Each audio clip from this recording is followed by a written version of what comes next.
And today we are really diving into the world of torch ballads, specifically the artist Sky Level. From the record label Inspired by Vinyl. They showcase Sky Level's work, and interestingly, it's noted as being directly inspired by, well, the legendary Karen Carpenter. Oh, absolutely. The Carpenter's influence is quite clear in places. Okay, so let's get into it.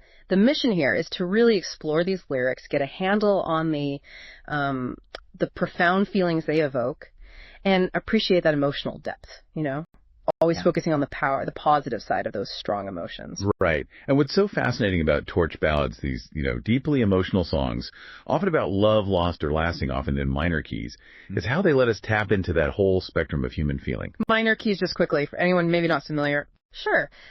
Think of it like musical color. Minor keys tend to sound more introspective, maybe sadder, or more complex emotionally compared to major keys, which often feel, brighter, happier.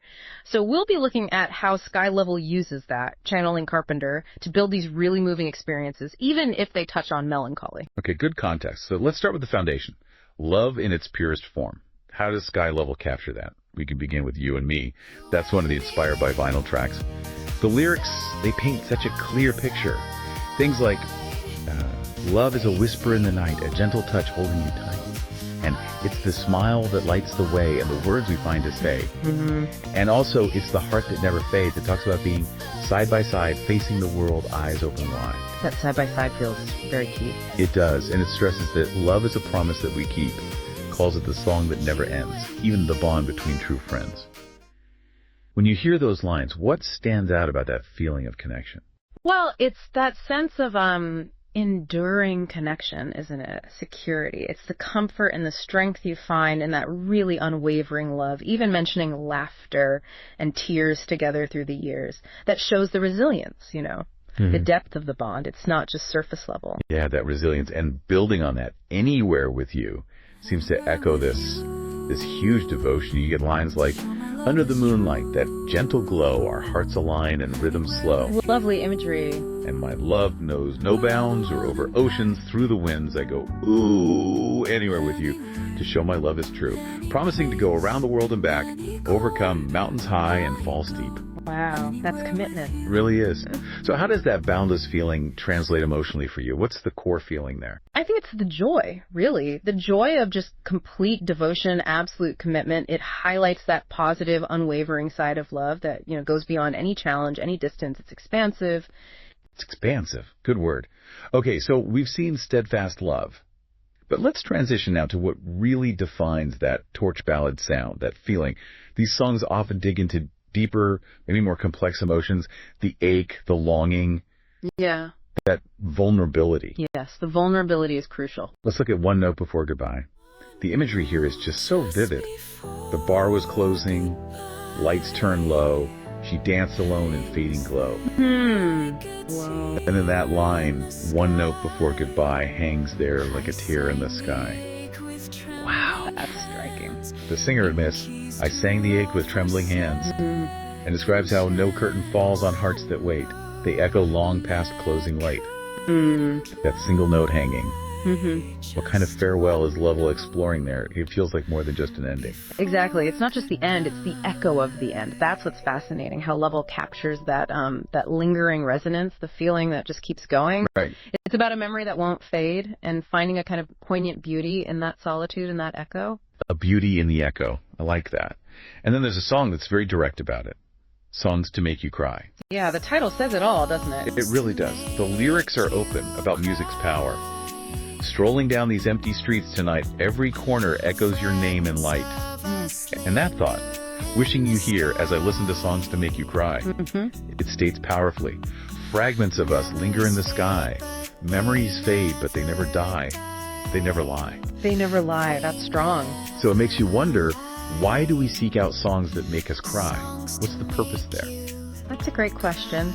I think it's because music gives us this safe space, a beautiful space for catharsis. The joy isn't really happiness in the usual sense.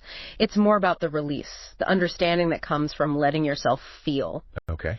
And recognizing that these intense memories, even the sad ones, they're part of you. They're indelible. It's an acknowledgement. Right. Acknowledging the whole picture. And these sky-level torch ballads often in those minor keys you mentioned earlier. Yeah. They really lean into the nuances of heartbreak, vulnerability. This feels like where the feeling gets really deep. Take Keys Don't Lie at Midnight. The lyrics feel incredibly intimate. We hear, the room is closing, but I remain still dancing slow with phantom pain. Phantom pains. Evocative. And the line, I whispered truth, he turned aside, but the keys, they never lied. Ah, the keys. The piano. Exactly. And crucially, it says, he played my love in a minor scale, a tender touch that turned pale, revealing a wounded heart that can't quite heal. Wow. How does mentioning the minor scale specifically work here? How does it enhance that emotional truth? Well, calling it out like that, minor scale, Yeah. it's key. It's not just background music. It's a metaphor for the whole relationship's tone. Right. That tender touch that turned to pale. The piano itself becomes this sort of confessional. It allows for this raw, really authentic expression of that deep wound. Mm-hmm. And there's maybe a difficult beauty in that honesty, that vulnerability. The difficult beauty, yeah. Then there's the really poetic one, A Rose That Learned to Bleed. Mm-hmm. Great title. It describes a love where his smile was crimson wrapped in grace, but shadows danced behind his face. Yes. Yeah, foreshadowing maybe. Leading to love can hide in thorn designs, rose that learned to believe to love, then broke apart with every thorn he carved my heart that learned to bleed. Such powerful imagery. The rose, the thorns, the bleeding. It also mentions, now silence waters memories in minor chords and autumn leaves. Again, minor chords. Yes, explicitly linked to the memories, the feeling. So what does this whole rose metaphor tell us about love, especially framed by these minor chords? It feels complex. It really captures that bittersweet idea, doesn't it? That profound love can sometimes lead to profound pain. Yeah. But it's also about transformation. A painful one, maybe, but a transformation nonetheless. The minor chords just underscore that duality perfectly. They add that layer of depth. It's not simple. It's beauty and sorrow intertwined. Accepting vulnerability, even when it hurts. Beauty and sorrow intertwined. That feels very central to the torch ballad idea. And the beauty of these songs, with that Karen Carpenter echo, is also how they show the subtleties, maybe the disconnects in relationships. Right. It's not always dramatic blowout. Sometimes it's quieter. Exactly. Yeah. And the quiet processing of grief, like in We Never Cried in Tune. The lyrics capture this poignant lack of harmony. A harmony we tried to fake but always hit the notes too late. Oof. Trying to fake it. Each kiss a key that wouldn't fit. And that sad realization broke the bridge before the climb. This isn't about big fights, is it? It's something else. What makes that so powerful? I think it's because Lavelle gives voice to something so universal, that quiet sadness when two people just can't align, no matter how hard they try. It's just an honest acknowledgement of that very human experience, the sorrow of incompatibility. There's a kind of beauty in just recognizing what wasn't possible.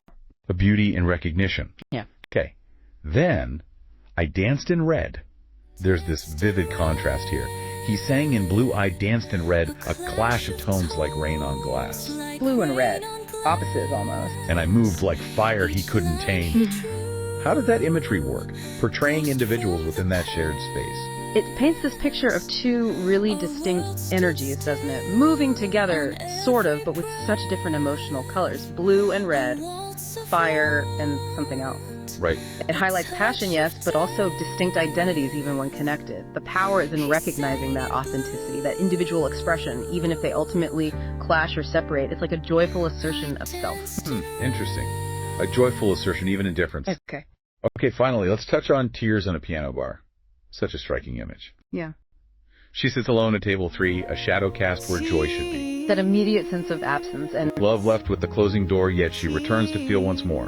Why return? maybe for that catharsis we talked about. Could be. It culminates in tears, kiss on a piano bar, dripping down like falling stars.